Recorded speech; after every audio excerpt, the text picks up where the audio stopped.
Welcome in to the RotoWire Fantasy Football Podcast. I'm your host, John McKechnie, joined as always by Mario Puig. Today we are going to dive into RotoWire's Dynasty Mock that we ran with some industry friends of ours. We're going to break down our teams. There's plenty more to get to on that as well. We also dipped our toes into some Bestball discussion. I just did my first post-draft Bestball over on Underdog, so we're going to get into the results there. So some interesting little takeaways there, and then a couple of polarizing or underrated players that we'll dive into a little bit later on in the show. Let's get it rolling.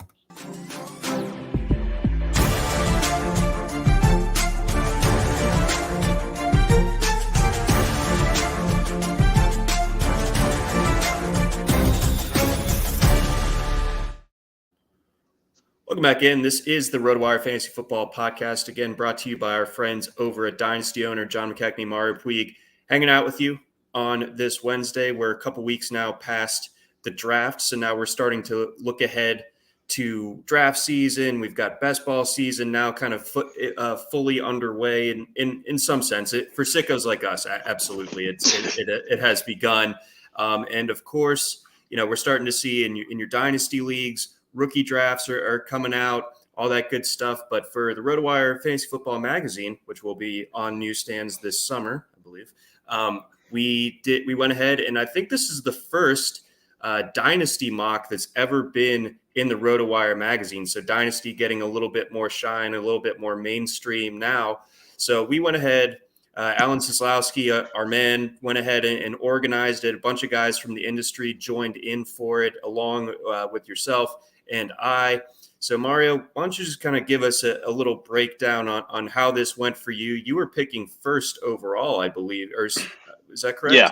Yes. Yeah, I don't know if that was a randomized draft order or if that was Alan doing some, ref home cooking kind of thing there. But, yeah, I had the first pick, so I kind of went with more of a win now kind of roster, perhaps, just because when I have the first pick in a dynasty startup at the moment, I would feel compelled to take Jonathan Taylor there. And especially when it's a running back that you're taking at that first pick, like you got to start competing right away because I'm obviously like this pro running back kind of like pro bono lobbyist or whatever. But I would also acknowledge that they, of course, play the most violent position among the skill position players. And so they necessarily do have shorter lifespans as prospects, as viable fantasy assets. So taking Jonathan Taylor, I was like, I got to do a minimum 8 Pete with him on the roster. And so I didn't really care so much about taking long-term lottery tickets, especially because incidentally, as it turned out, I thought people were taking rookies way too high. So I didn't take a single one, I don't think. And I definitely imagined myself competing now, yes, but I thought there were so many good veterans pushed down the board. I thought I was even getting good 3-4 year window guys who are going to be starters for me, while other people were taking rookies who might give them that same window, but also could just not be good at all. So yeah, I went with all veterans, even though I'm supposed to be like, one of the rookie people and one of the prospect people in this draft. Right, exactly. So I think that's pretty telling. And like you said, you come back around on the second turn, you get Patrick Mahomes and Austin Eckler. So that just kind of like locks you into that win now type of mentality. And you went ahead, DeAndre Hopkins a little bit later. So obviously another win now because and specifically like I'm getting a little greedy there where I'm like, if I can just get through those first 6 weeks, then I've got the juggernaut fully assembled. But I do think in that case it would be a juggernaut. Yeah, no, I absolutely do too. That would be a pretty electric start there. Your thoughts on maybe some of these rookies that went early? I think. Let's see here. The first one was Drake London, right? Drake London by Dalton Del Don to Dalton in the second pick or first pick of the second round, and then you got to go back a little bit further to find some. Or Breece Hall also went in the first round. My mistake there. Oh, that was my bad. And then Garrett Wilson went in the second round as well. Treylon Burks went in the second round. Kenneth Walker also went in the second round. So again, ahead of guys like Patrick Mahomes, Austin Eckler, Tyreek Hill, Josh Allen, Cam Akers, Devontae Smith even. So interesting, kind of enthusiasm for some of these rookies that, like you said, could have that star potential, but also we don't fully know yet. Yeah, I like the Brees Hall pick by Alex Dunlap at the what is that, like 7th, something like that. Like totally fine with that pick. Totally fine with Dalton taking Drake London. I'm a big London fan. I'm still a bit of a truther for Arthur Smith. So wrongly or not, I'm still optimistic. I'm very optimistic for that whole thing. So those 2 rookie picks I like a lot.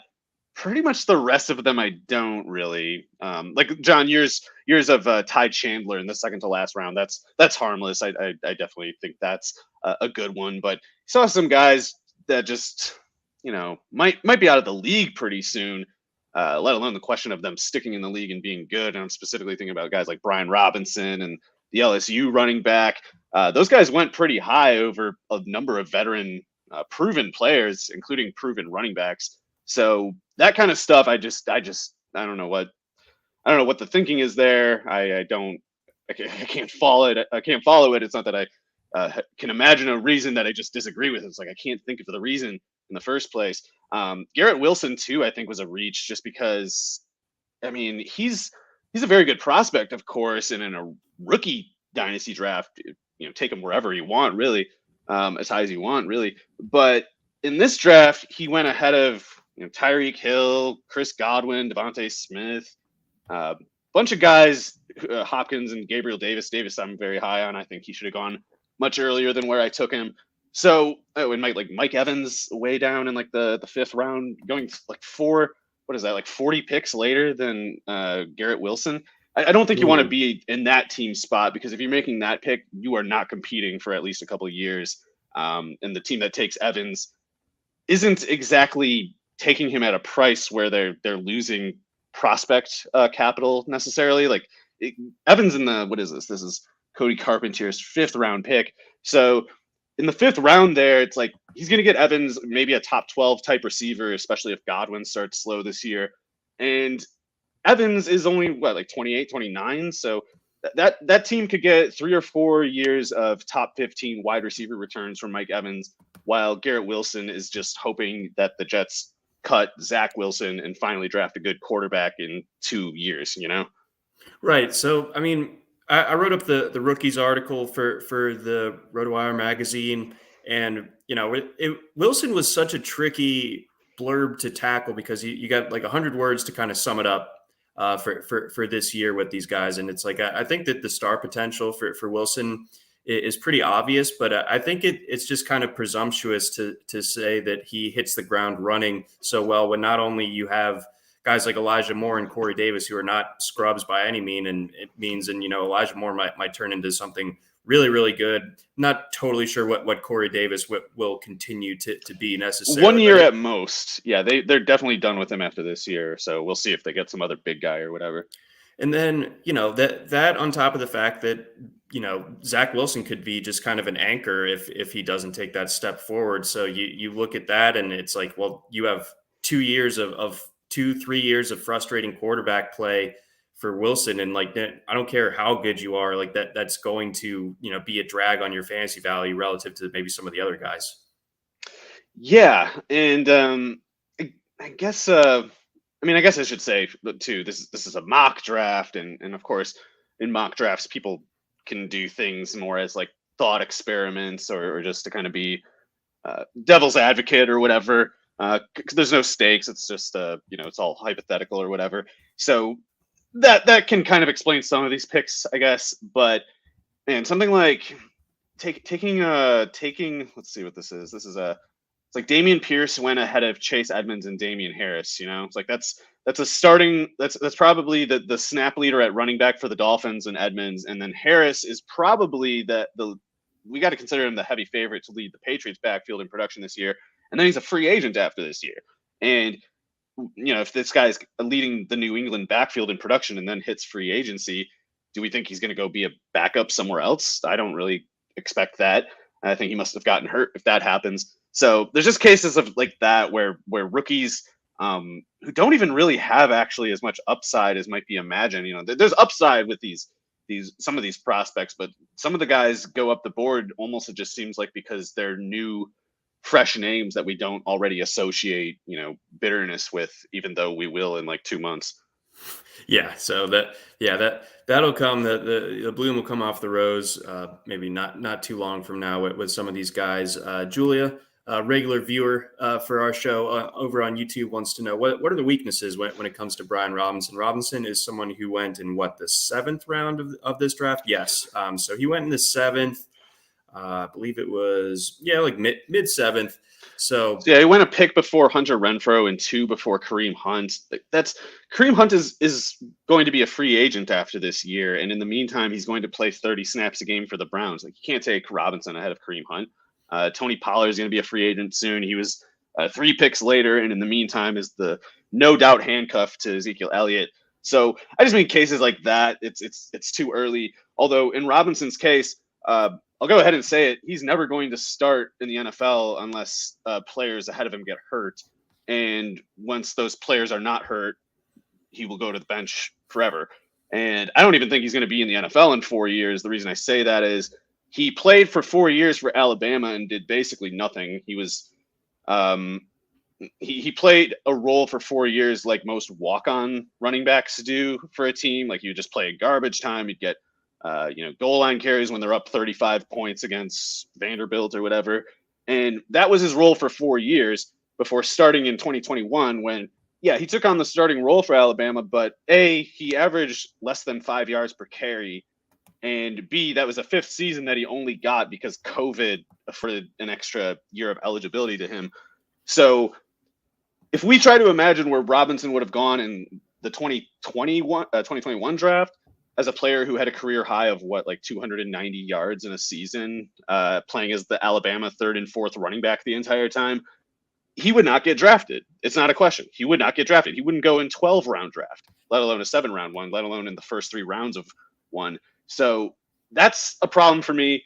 And it's also the 5 yards per carry detail. Like, I actually, because I'm insane, looked this up. The last time that happened for an Alabama starting running back was this guy named Terry Grant.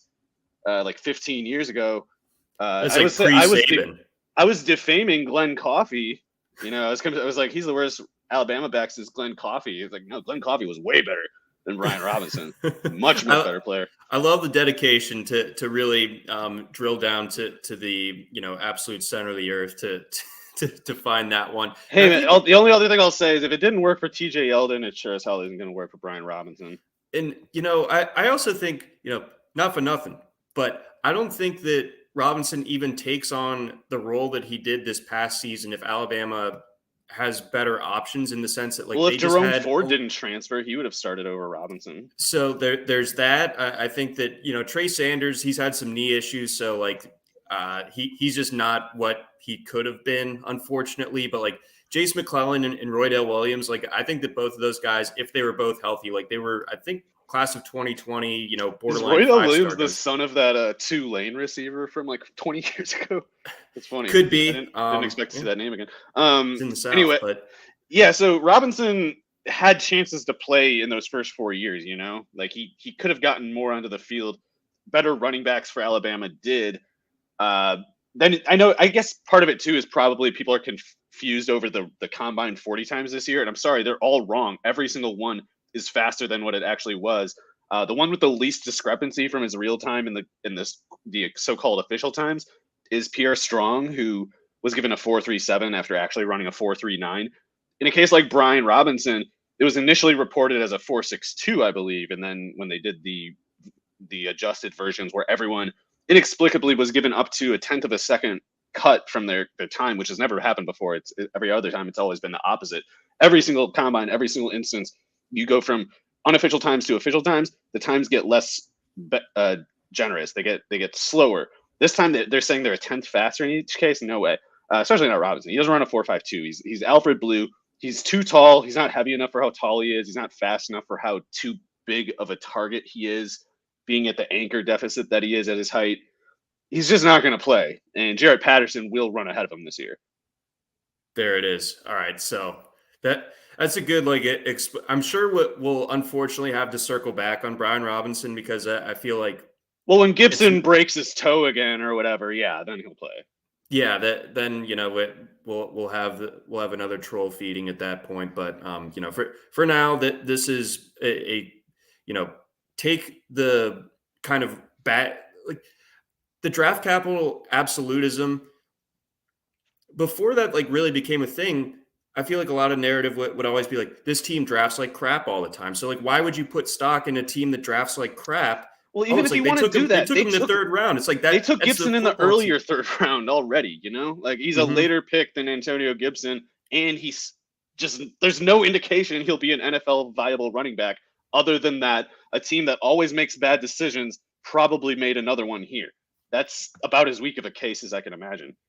Yeah, so that completely agree with that one. Julia adds on. This will probably be. This is a really good question, so I think we'll have to maybe make a note of this for next week's show as we get a couple more best ball drafts in. But your top three rankings differentials for between best ball and redraft for this year. So keep that in mind for next week, Mario. We're doing some live prep on this week's show, but that there is always kind of a difference in the way you approach a redraft league versus a best ball. What are kind of, without mentioning maybe some specific names, unless you have some, what are those differentials in your mind with your approach? Yeah, unfortunately, the only names that will easily come to mind to me right now aren't that useful because they're just probably going to suck either way. But a player like Marcus Mariota at this point, I don't know if I could really take him in best ball unless I'm doing like a wide field tournament thing where I'm submitting a ton of entries because Marcus Mariota in any case would be very interesting to me as a fantasy quarterback if I thought he had job security. After that Ritter pick, I don't really have much faith in his job security. And even if his backup had been Felipe Franks instead, you still would have to worry about Marcus Mariota staying healthy. So with Ritter there's a pretty high chance Mariota is kind of just I won't say he's like a goose egg all year, but he might be a goose egg for like the final, 12 weeks or something.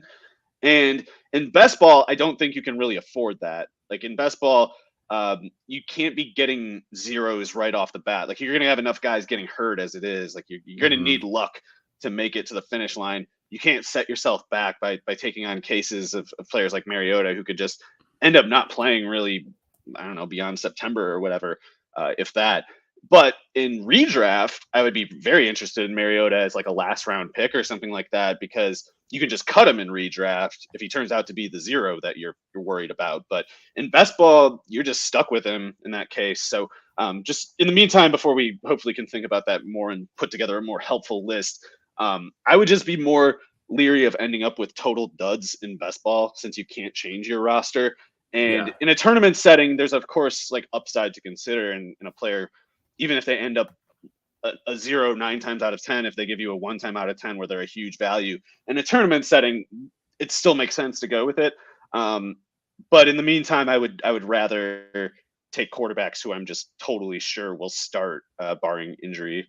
Yeah, that's a good approach there. Yeah, but because you can't have that in season management for best ball, of course. So yeah, when you're kind of threading a thin needle as it is, as far as what kind of injury luck you may or may not run into, then yeah, absolutely. I think you laid that out pretty well there. Let's see. One last chirp from Julia. I thought Derrick Henry had 5 yards of carry at Alabama. He was way over that. He was way over that, and on a really monstrous volume of like 30 carries a game. He won the freaking Heisman Trophy.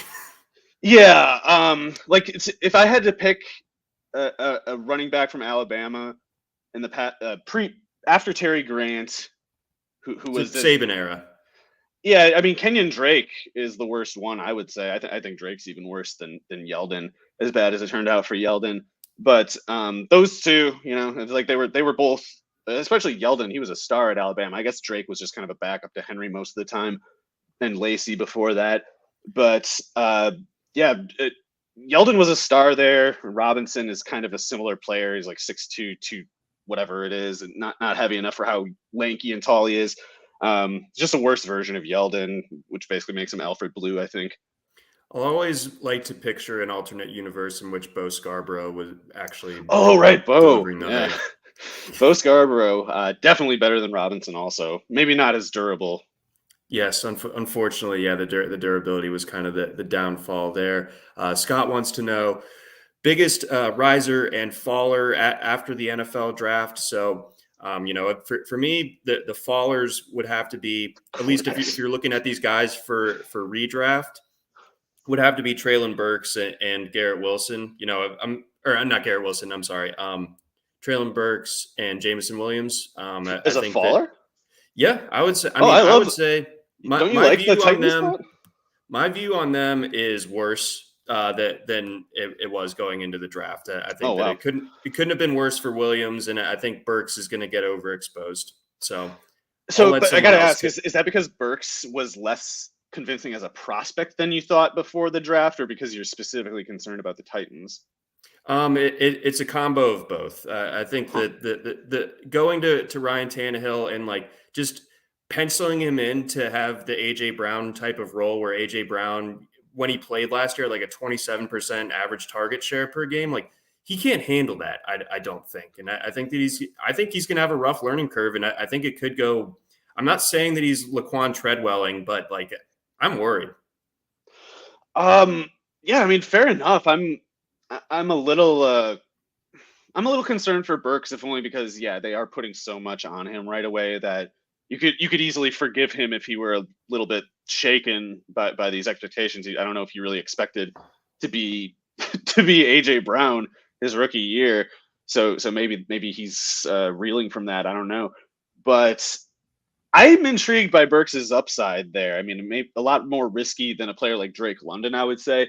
London, I should mention, I think he's awesome. When they took him 8th, I was just like, I went from being a sort of truther of London's to just feeling like, I don't know, not saying like the mainstream now agrees with me about how good he is, but like before the draft, I was worried like, oh yeah, he might fall to like 22nd or something, especially if people think he's running a 4.65 or something like that. So when he went 8th, that kind of removed all hesitation for me related to London. Like I don't even care about the quarterback situation there. I'm totally in on London. So the draft changed that for me. Sure. But in Burks' case, I actually still think he has the most upside just because some of those routes are rather simple, just kind of like 10-yard, 12-yard in breaking routes, post routes off of the play action. And while I'm a little concerned about Burks' ability to pick up the offense, I guess, and like run routes the right way and just get Vrabel's trust, I suppose, I really think he can't screw that up if it is that simple, like 3 routes. I feel like he can get it. But it's concerning to me because I just don't like what the Titans are doing generally. I think they're doing a lot of strange decisions. So it's my concern with Burks is almost like I'm worried that the Titans liked him in the first place. I think they're making a lot of bad decisions right now. Mm-hmm. No, that's a good like added angle on. But the biggest riser or the biggest falls I think are just pretty much the quarterbacks, and the biggest riser probably has to be Sky Moore, right? Yeah, I mean, or is this your opinion or just like what you've seen? Well, I thought because I mean, hell, when we did I was going off of my own personal opinion. Oh yeah, I was just gonna say when we did that rookie draft way back in like February or whatever. I think I got Sky Moore in the 3rd round of that, and now he goes in the first rounds of rookie drafts, and I think even as high as something like the 7th round in like redraft in Bestball. Maybe I'm misquoting that, but a lot of people believe that Juju Smith-Schuster is not good. Most people believe Mecole Hardman is not good. They're so deluded on Hardman that they've convinced themselves Valdez-Scantling is better. So if you necessarily believe that those 3 are bad enough to fall into one group together, then you at that point have to believe Patrick Mahomes is going to have a good year, or that Sky Moore necessarily picks up all of that slack, which he won't. That slack isn't there either.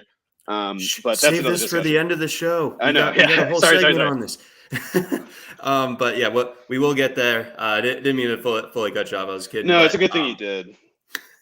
Because we gotta touch on a couple more dynasty things here, and then we'll switch over to best ball. Yes. So beyond that, rounding out the rest of your team. So you went Taylor, Mahomes, Eckler, Hopkins through the first 4. Gabriel Davis, Juju, Christian Kirk, love that pick. Alan Lazard, Albert O in the 9th. I thought about taking him, I think like 2 rounds earlier, but I People are had scared already. about Dulcich. Oh, you How do can't. you say it? And Uh, he's cool or whatever, but he's 17 pounds lighter than Alberto and 0.2 of a second slower in the 40. Alberto Okwegwinum is gonna rake. He's a monster.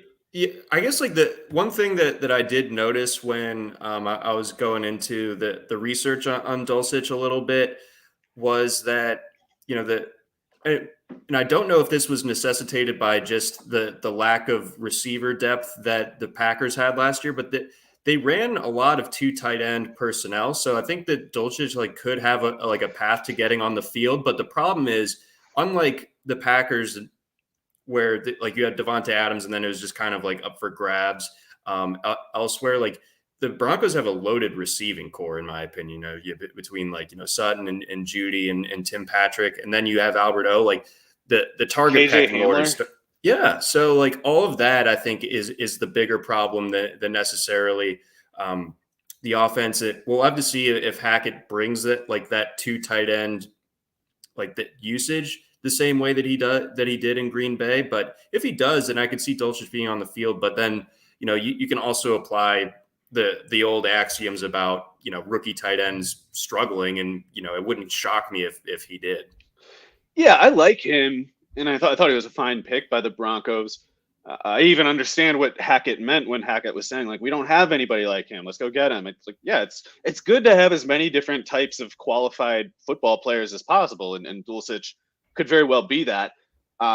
It's just that, like he said, they're going to run plenty of 2 tight end looks. So for a head coaching perspective, having a player like Dulcich and spending a 3rd rounder on him, even if he's only projecting for like 350 snaps, that's something a head coach has an easy time justifying. They don't think in terms of like GM brain, where like, oh, we have to get this much projected APR for a second contract to be worth this pick slot. No, they're just like, give me guys. Give me guys who got that dog in them. Who could be dudes. Yeah. So Dulcich is like a good player. It's going to be hard for a coach, any coach, and Hackett included, to look at him and say like, oh no, I don't want that. They just see like a good player, and they don't need to believe that the players they already have are bad to justify wanting to add them to their team. So I've seen a lot of people specifically say, well, Hackett, they're spending a 3rd round pick on Dulcich, and Albert Okwegwinum was only a 4th rounder. The new regime is staking themselves to Dulcich. And there's a couple ways you can think through why this is not likely.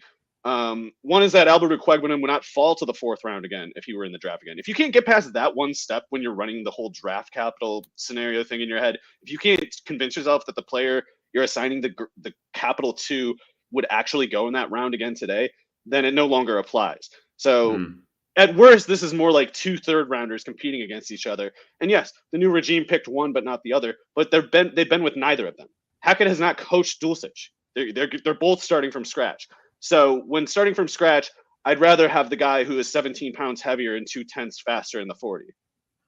And yeah, so that to me, yeah, there's no doubt that Alberto is that top tight end in Denver. That's going to be a fun offense. We've been waiting for years for them to like figure out a quarterback post Peyton Manning. They've had really good receiver talent and tight end talent for years now, and just haven't been able to tap into it. Finally, we think we'll be able to see that now that Russ is there. Late round picks, you had Kenny Galladay, that is. Maybe that was a bad one. I was like, he'll play. Who cares? I gotta get someone for bye weeks or whatever. Of course, Allen took my guy, Paris Campbell. Otherwise, I probably would have took Campbell there or something. Well, as Primus once said, they can't all be zingers. Then you got Van Jefferson, David Njoku, James Robinson. Love Njoku, by the way. Yeah? Yeah. I think he's gonna rake like this year and after that. It's finally happening. Yeah, it is, I think. Well, don't get me wrong. I'd rather have someone other than Stefanski running the show, because I don't like what Stefanski has done with those tight ends. But I think in Njoku's case, they're so invested at this point, and with Hooper out of the picture, I think Stefanski will kind of just not – like he won't be able to miss the epiphany this time. Like he's just going to sometime in practice, because he had to put Njoku out there for the whole time, he's just going to notice like, wow, that guy can jump really high. Should have thought about doing something with that before. Maybe I will now. This is news to me. And then for the brand at the end, Mecole Hardman in the 14th. Oh, absolutely. Yeah, I got that. I got the wide receiver 1 and the wide receiver 2 for the Chiefs. Losers. Yeah.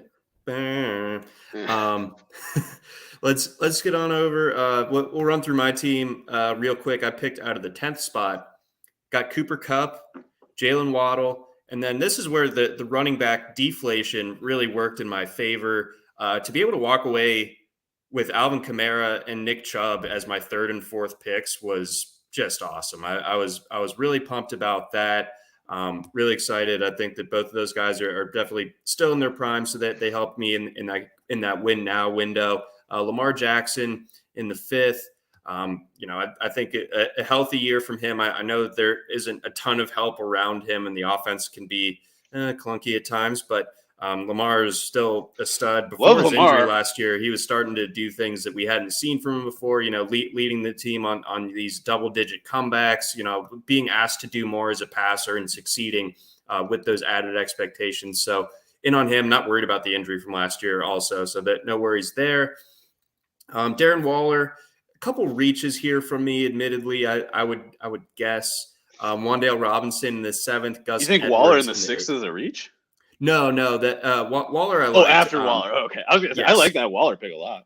Yeah, that I think, especially with the way that I had constructed it, where I had 2 receivers, two running backs, and my quarterback already figured out. I figured drilling in to the tight end market what made some sense. Went with Wan'Dale Robinson and Gus Edwards following there. I would guess I probably could have gotten Edwards like 3 rounds later. So yeah, Edwards might have been a bit of a reach. I don't know if Robinson is though. Like I've been kind of going on a very violent back and forth, swinging up and down between panicking about him and getting way too high on him. The panic we talked about the last podcast, probably him being 5'8". Mm-hmm. It's basically just Tyreek in terms of good case outcomes as far as that goes. But then I start becoming a bit of a truther about it and start convincing myself like, no, this will work though, because he's different than the other 5'8" guys. But he is. That's the thing. He is different than those other 5'8" guys who failed. And a guy like Jalen Darden, for all we know, could break out in like his 3rd or 4th year, thus providing a second or hopefully 3rd case study in addition to Robinson's instance of a good fantasy receiver who's 5'8". But it is a little hard to take that leap, I guess, when Tyreek was such an outlier himself, and whatever Robinson has going for him, it isn't 4.2 speed. So it's going to have to work differently than it did with Hill. I just am kind of optimistic just because Robinson's production was just awesome, like so good, both at Kentucky and Nebraska when he was like a true freshman. So he was just red hot for 2 different programs and played way above his team baselines in both cases. If the Giants are really committed to him, I think it's going to work, even if it's kind of like a first-time deal. Yeah, no, I think so too. I mean, he was a big-time recruit, delivered on it, right away. Goes to Kentucky to play receiver and just, carried that entire offense like that. I don't know how much the Will Levis hype has poisoned your timeline like it has mine, but I'm trying to avoid all 2023 class. Yeah, as you should. But Will Levis exists basically because of Wan'Dale Robinson. Like he carried that entire. Is he offense. The one who's like 190 pounds, Levis? Oh no, he's a chunky boy. He's like 230. Who am I thinking of? Bryce Young. Oh yeah, him. I was actually thinking of another one yet who's also, but yeah, Young is basically like Chucky Keaton kind of frame, which won't work. He's got to get a little bigger. I don't think it's gonna work either. In any case, yeah, I mean Robinson, especially given how good he was at Nebraska too. It's like this. It's really hard to bet that the 3rd time is going to go poorly for a guy who just aced everything the first 2 times. That's what I'm saying, man. So I thought that was a worthwhile gamble. So I wanted to get a little bit risky, but still good with that. I was, despite the reach on Gus Edwards, getting Rondale Moore in the 9th round, that felt good. I like KJ Oh, that Osborne, was you. honestly. Nice. Yeah, I'm surprised he lasted that long. And by the way, Rondale could be, in addition to Darden and Tyreek and Wandale, he could be the fourth good case outcome of that 5'8" or less. And like I'm probably lower on Moore than most people were. Or I can't tell how high people are on Moore at this point. I was lower on him than most people last year. I think maybe it's starting to be more the other way. Like people are kind of moving on from him too quickly. Yeah, I mean, it's just been one season. Like, give him some time. I think that he's talented. He's a crazy athlete. So I like him. KJ Osborne in the 10th. I think that I don't know if he has long-term star potential, but I like his potential role for this year. And I thought he outdid my expectations a year ago. Nico Collins, I think if Davis Mills turns into anything, so I would like that. That's who I should have took instead of Galladay. Like Galladay is just the expired version of Collins. Mm-hmm. Yeah, that's a good comp. But Mo Alley Cox, I figured you'd dig that one. Yeah, in the 12th. I would have took Njoku though. I would have. I'm a Mo Alley Cox truther. I can't trust Chris Ballard is the problem. Fair, definitely fair. And then rounding it out, I don't know if people were expecting this guy to even be drafted in this particular format, even though it's 12 teams and 14 rounds. But I went with Ty Chandler in the 13th, and then rounded it out with Devin Duvernay. So I think we talked a little bit offline yesterday about Chandler. Really productive guy at both Tennessee and North Carolina. Tested really well at the combine. And you look at the Vikings roster, like obviously Dalvin Cook is the guy, and he's going to be the guy for at least a couple more years. Alexander Madison, I think, is going into the last year. We'll see on that. I mean, Cook's got are both of his shoulders busted? The one's been separated like 3 times, which means he's probably not far from like a replacement. Yeah. Remember that Steelers Thursday night game this year where it's like, there's no way he plays. And then there's like all this like panic to pick up Kenny Nwangwu and stuff. And then Cook plays and runs for like 200 yards. Jammed him full of like elephant painkillers and put him out there and he just murdered them. Yeah, he was nuts. So, but I think Chandler at least has like that talent. Like if we were doing the NFL draft again, like I would take Chandler over Ty Davis Price like 1,000 times out of 1,000. So I wasn't even a big fan of Chandler. I kind of was just like no opinion really because I thought he was fine. Like I didn't have a negative opinion. He's clearly better than the LSU running back. So just looking ahead on that one, and then Devin Duvernay, who I think is kind of an undervalued. I mean, if you're ranking receiving cores right now, the Ravens are obviously like near the bottom, but they still need to count Mark Andrews. They weren't taking all those tight ends just to play field goal blocking. So that's a good point too. But I like Duvernay. So I thought 14th round. I like Duvernay. Yeah, man. So we'll get to him later, hopefully. Before we get on over to our next segment, talking about the best ball draft from this morning, got a message from our friends over at Blue Wire, and we got a message from our friends over at Dynasty Owner. Do you love fantasy sports? Are you ready for a new challenge this year? Dynasty Owner is the new way to play fantasy football with real NFL salaries, adding the strategy of running an actual NFL franchise. Dynasty Owner provides a unique and challenging experience that will test your skills as an owner and general manager. You will have complete control over your team. You can build through the draft, make trades, sign free agents, and manage your team's salary cap. Can you create a dynasty of champions? Sign up now at dynastyowner.com and start building your dynasty today.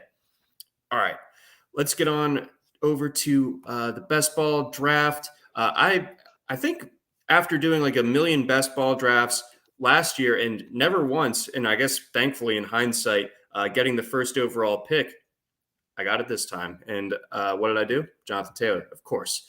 But things get a little bit sketch after that.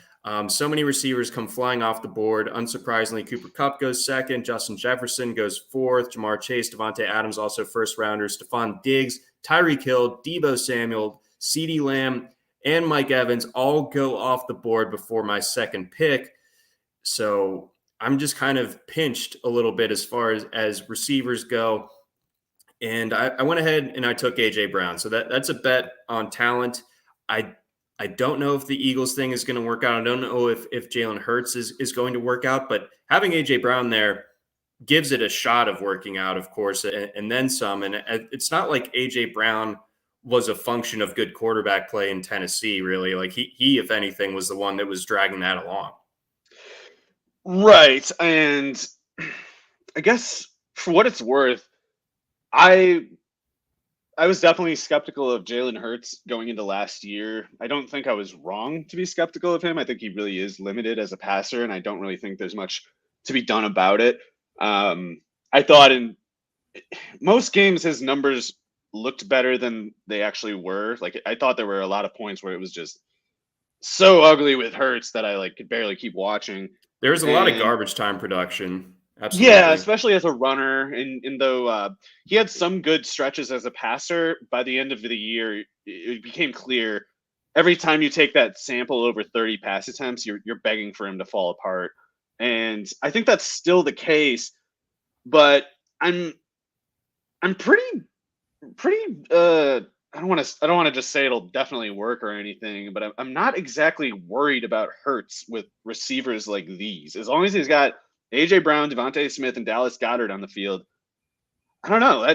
The defense still has to cover the run threat that he poses. That's not something they can't just come out there and call a pass defense or switch to a pass heavy look when they want to after the fact. Like they have to go in prepared to defend everything each play before the snap. So before the snap, you don't know what's going on. Even a little bit after the snap, you don't know if Hurts is going to run it. You're always going to have to keep some resources toward keeping that run threat contained.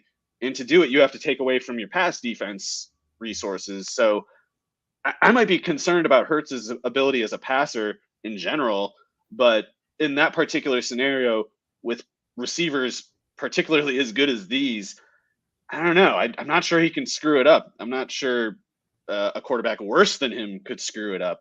So I think he'll be fine. It is a different question though when you're wondering, can A.J. Brown and Devontae Smith eat as much as they and their fantasy investors want them to? And I don't know. I guess the pie, it won't be that big with a quarterback like Jalen Hurts, but it also might only be those three guys. And I got both Brown and Smith. Sorry, what? I ended up doubling back. So despite my I just kind of, that makes sense though. I saw how my team was unfolding, and I was like, you know what? I think at this point, I gotta dive in with both feet. So in the event that this Eagles offense just goes nuts, then I have basically 60% of their receiving production right there between Brown and Smith. Yeah, and John, the thing too is you didn't take Brown or Smith at problematic prices. Like you got them, if anything, a little late. Like if with some of those receivers that you mentioned going ahead of your second pick, I think you're borderline lucky Brown was there in the first place. Like I think him and T. Higgins would have both been worthwhile picks there. And maybe if you do another draft and you get that exact same scenario, I would try to diversify on that sort of basis. But particularly in best ball and particularly in tournaments, getting those two Eagles receivers actually makes sense. And I guess this kind of goes back to that question from earlier about best ball. And you might be able to say that Brown and Smith are preferable in best ball just because they are so explosive. They could have monstrous games, especially Brown. But you don't really know for sure going into each game how likely it is. Well, I guess you're starting them both either way, so maybe it doesn't matter. But in best ball, you're more able to capitalize on the stack. I guess you can't have both Brown and Smith on a redraft team, in my opinion, or at least it'd probably be a weird ordeal. Maybe it could work, but in best ball, it definitely can because you're getting basically that wide receiver one spot accounted for the vast majority of weeks, and paying only the third and a sixth to do it. So that's how I see it anyway. And I guess for what it's worth, I am very high on both Brown and Smith as talents. There we go. All right. So feeling better already. I dig it. Well, John, also Olave. Yeah, I didn't even notice that pick before. That's who your real ringer is. I love my Olave pick.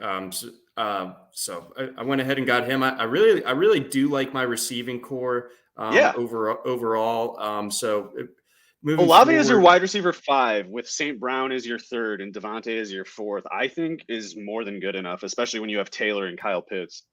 Yeah, and I did have to walk the walk a little bit because I have been a believer in Amon-Ra St. Brown's projection for this year. I just think that he suits what Jared Goff does and what that offense does. So, I think that, it'd be better if this was a full point PPR type of format, but even in half point, like it is on Underdog, like the Nothing target wrong with volume is going 90 to be catches awesome. in half point PPR.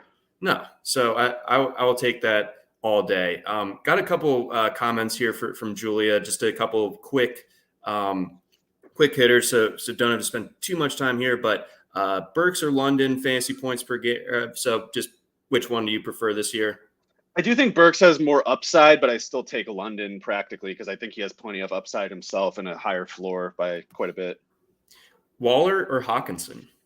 I'll say Waller. I am maybe a bit of a Waller truther, though. I think he's just awesome, whereas Hawkinson to me is merely good. And also, I've got plenty of respect for St. Brown and DeAndre Swift, so I'm a little bit worried about Hawkinson's competition, I guess. Yeah, I think so too. I'm starting to wonder if Hawkinson really ever becomes even close. He'll be real good, but it's like Waller is such a high standard to reach. Yeah, he's crazy. But I start to the Devontae Adams addition, along with Hunter Renfrow seemingly being like really ingratiated with that offense now. Yeah. I don't know if Waller can like a repeat of 2019 or whatever his best season was. Well, but the thing is, Waller was basically clearing that space for Renfrow, so defenses, I think, will adjust a little bit more to Renfrow. Like, I think he put up those numbers without them really caring enough to try to stop him. And B, Devontae Adams being there might just make Waller impossible to defend because they're going to probably try to triple Devontae, which that was never the case when Waller was there before. Obviously, he was always getting the double and triple teams.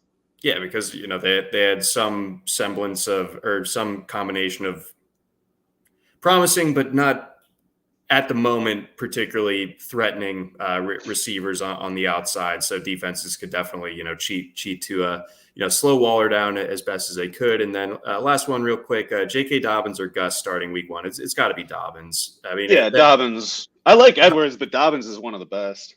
Yeah, so health being equal for both of them, both their knee injuries happened within a very short time frame of each other's. Dobbins, the younger guy, not by like a ton, but I think Dobbins is just a star waiting to happen. I mean, he's a uncommonly good running back prospect. Yeah, I tend to agree. I thought that he was a stud from the jump at Ohio State. There's really not much that's changed my mind on that one. And Julia, Deebo Samuel went early second round in that Bestball. So he went after Stephon Diggs and Tyreek Hill with the 4th pick in that second round. Going back to the Bestball draft. So yeah, we rounded out that receiving core. And I also got Kyle Pitts in the 3rd. So obviously I'm paying the max price for Pitts. I certainly could, going back, I certainly could have gone Nothing wrong with there. That. But Pitts is so good. We don't even have like a frame of reference for the kind of monster he is. Yeah. So, I mean, he's going to be like that entire, like him and London are just going to get pretty much all the work. They're good, man. They're good. I don't know. Maybe I'm going to get myself too high on Mariota thinking about it.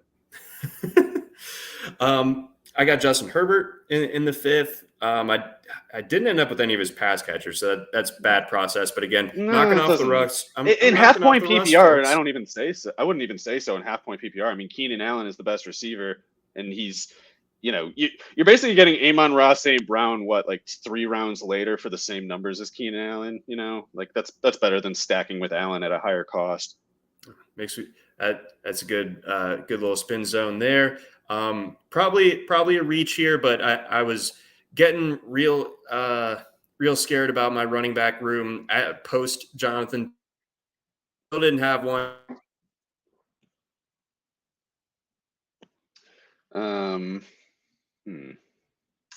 Can't tell if it's your connection or mine, John. Guess I better talk just in case John's gone.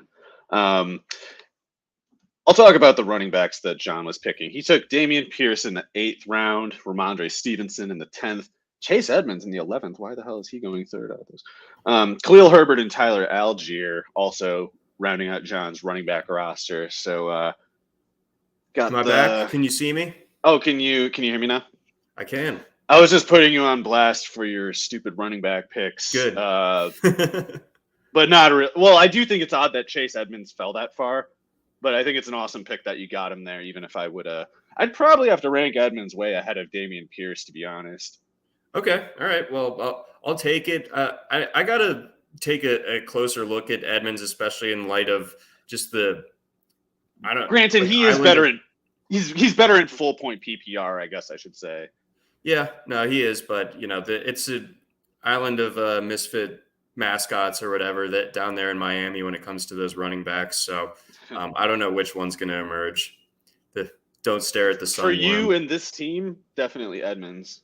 Okay. All right. Well, there it is. That's the final verdict there. Herbert and then Algier. Let's talk about Algier for a second because you were on him like early in the draft process. He's someone that ran for 36 touchdowns over the last 2 seasons at BYU. And on not many carries. It was only like 350 maybe, something like that. He was basically scoring like every 8 carries and breaking like a 40-yard run every 15 or so. So he's 4'6" guy, but way over 220 pounds. Had all these breakaway runs because he had all these forced missed tackles, all these long runs. I don't see the Cordarrelle Patterson being I don't think that's what Atlanta in an ideal world would want. I think that you can give Cordarrelle Patterson in this offense 85 to 100 carries and that works out pretty nicely. But I think you want to, for that dirty between the tackles work, give it to Algier. I know that Damian Williams is there too, but I just don't know what to make of him at this stage. So I thought that Algier, of the day 3 running backs, I think that he has the best chance of actually doing something this year. Yeah, and I like Algier still, even though if he had run a 4.55 instead of a 4.64, that would have made him more like a conventional top 100 pick to me. Whereas at the 4.64, it was take him on day 3. Who cares? It's not a big deal. It could work out. And if it doesn't, who cares? As a prospect, he's basically, trait-wise anyway, he's kind of like Samaje Perine, I would say. And I have some enduring truther impulse for Perine. So I don't mean to insult Algier with that comparison. I also think Damian Williams is pretty good, though. And I like Cordarrelle in a an abbreviated role, like you said, basically you don't want him running between the tackles, but 10 carries per game could still be there for Patterson. And I think they should really try to keep him going as a pass catcher because he was just murdering them last year, murdering defenses, I should say, last year as a pass catcher. And I think he can keep doing that. But Algier, if for no other reason, is kind of interesting because he's aesthetically the closest match to Derrick Henry and the general power approach that Arthur Smith had with the Tennessee offense. And you can kind of see it taking shape, especially if you imagine Algier on the field. So when you have production like that in college as a runner, I'm going to be pretty interested, and I'm going to be more interested yet when you're 220 plus, even if you're not very fast. And if that particular player lands in an Arthur Smith situation, I'm more than intrigued. It's just kind of this might be one of those cases where we need the injury, but if it does happen, if Damian Williams, who I also like actually, if Damian Williams gets hurt, then Algier's on the field, and I don't think Algier's losing his job because Williams gets healthy again after that. The way that you were fleshing out that point, it was just the Vince McMahon meme where he's at the table and you say one thing and he's like, whoa, and then and he's getting on the field and he just falls out of his chair. Yeah. I guess I basically do that. I'm you don't even really need to point at the meme. I'm just doing it on my own. Just your style. Let's see. Last handful of picks here. Noah Fant, Jameis Winston, Nico Collins. Devin Duvernay. Winston, by the way. I love Winston. I just think people think he's some bum and doesn't have any help, but I think I'm an Olave truther. So when that pick happened, I was like, no, it's on now. Yes, dude. So yeah, Winston for best ball, I think, is nice, because then you don't have to worry about starting him in redraft. But like, if in the event that he has one of his wacky like 300-yard, 3-touchdown games, there Winston and Herbert, I think, will definitely cut it, health permitting. Yes. So I'm in on that. Rounding it out again, I went with Devin Duvernay and Paris Campbell. Let's talk about two guys here. Mecole Hardman, a favorite topic of discussion on the pod, but let's start with Devin Duvernay, but before we sign off. So, yeah, Duvernay is interesting to me because he's a densely built, very fast receiver who was super productive in college.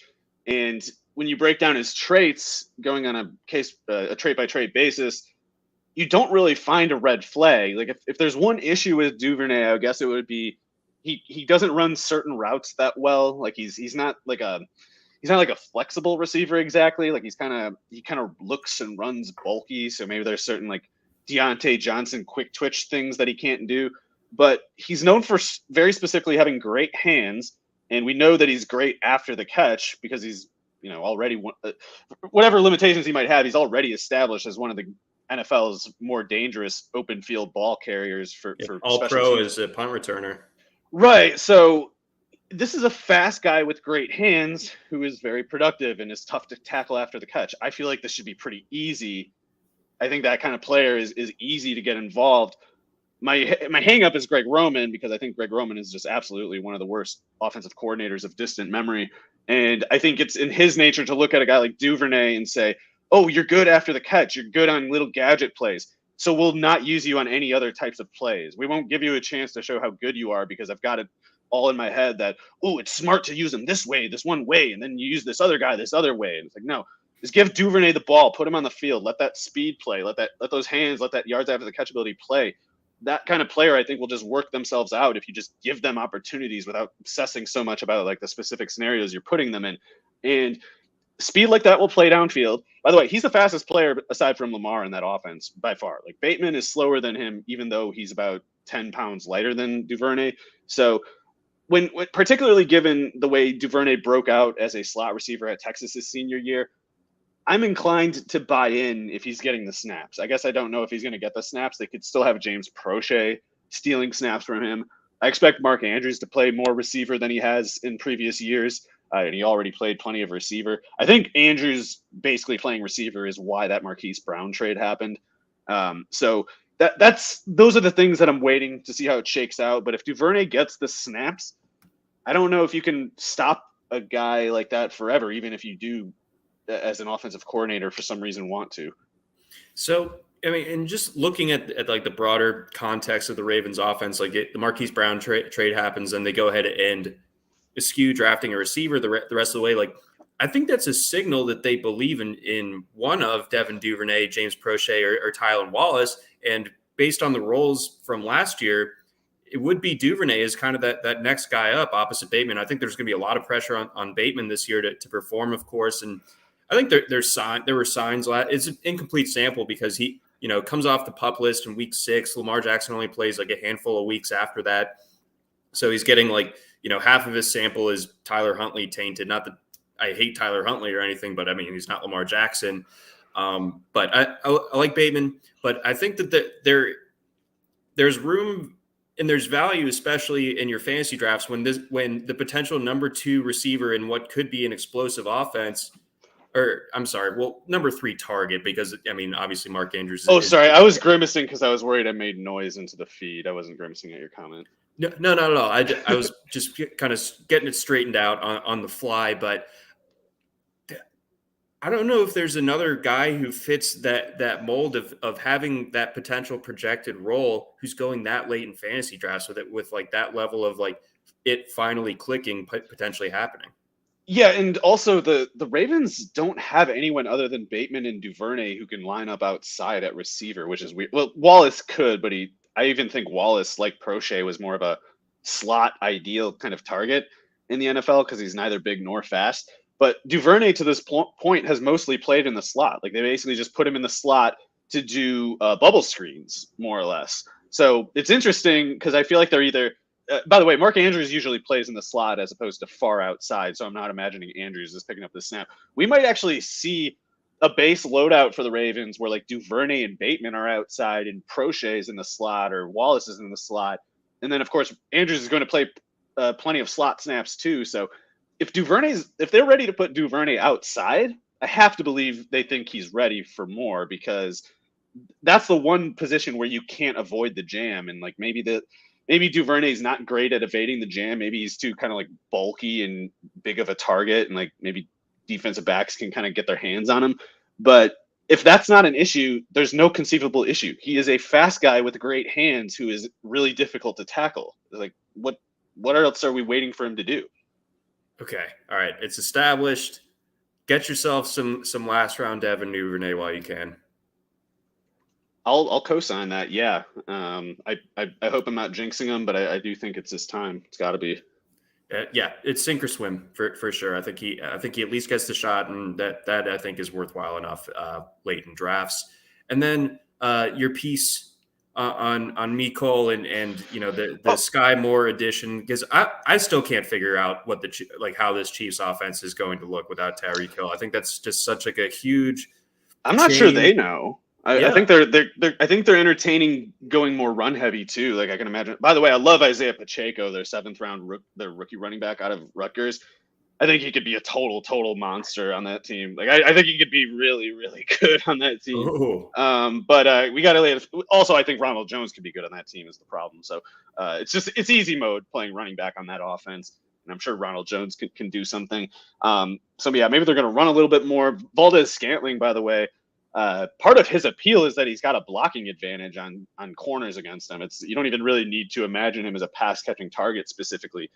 So he could indicate more running too.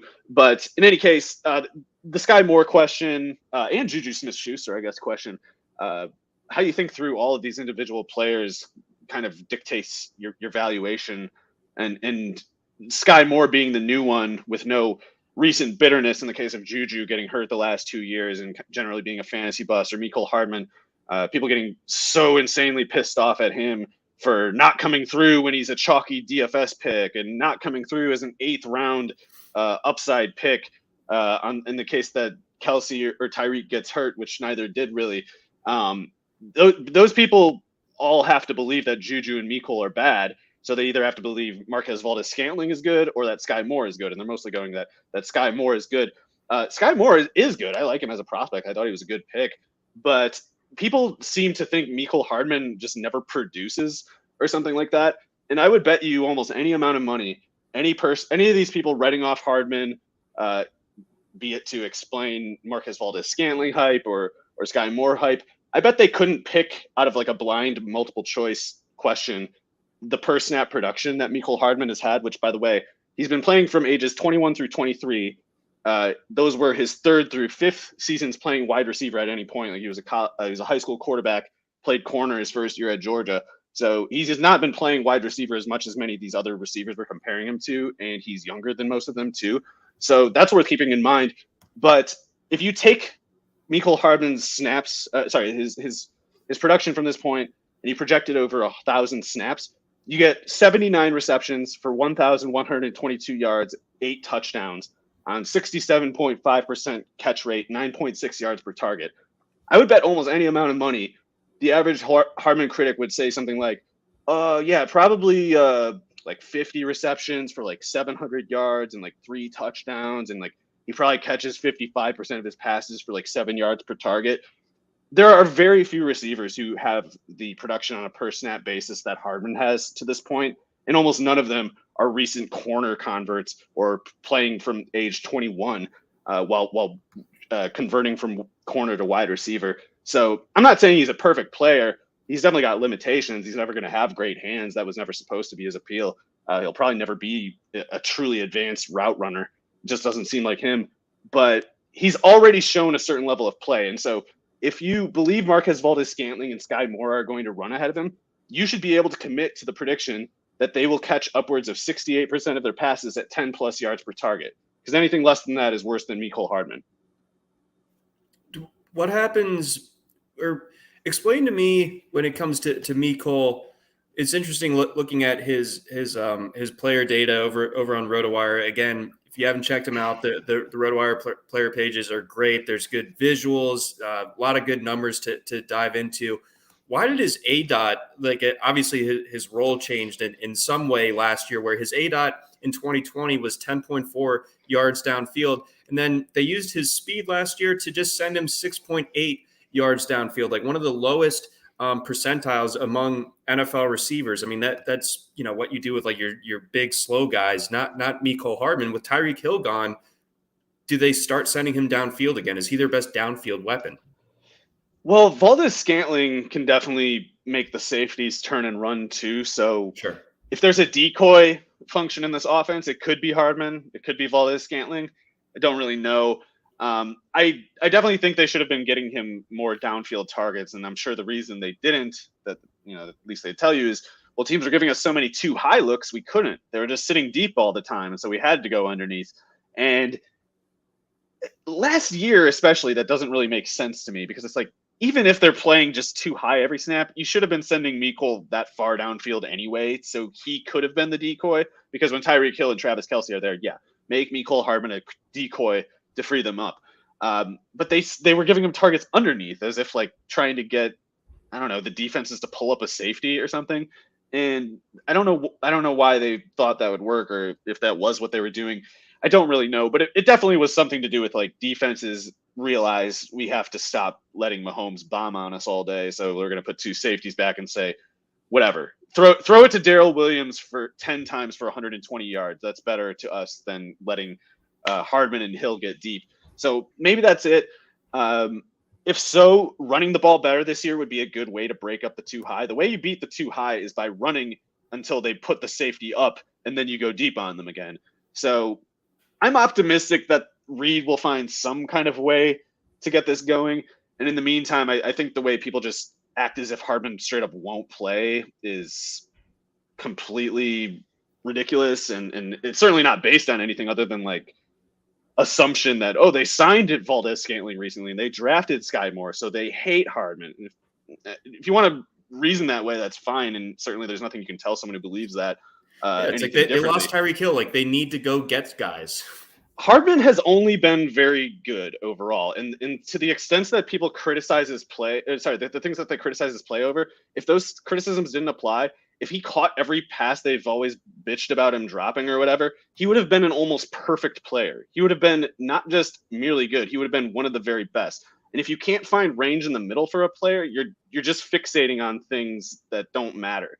And in the case of Hardman, it's basically personal bitterness that people let cloud their thinking. Like they're pissed off that he didn't turn into a star when they drafted him, so they think he sucks, but he doesn't.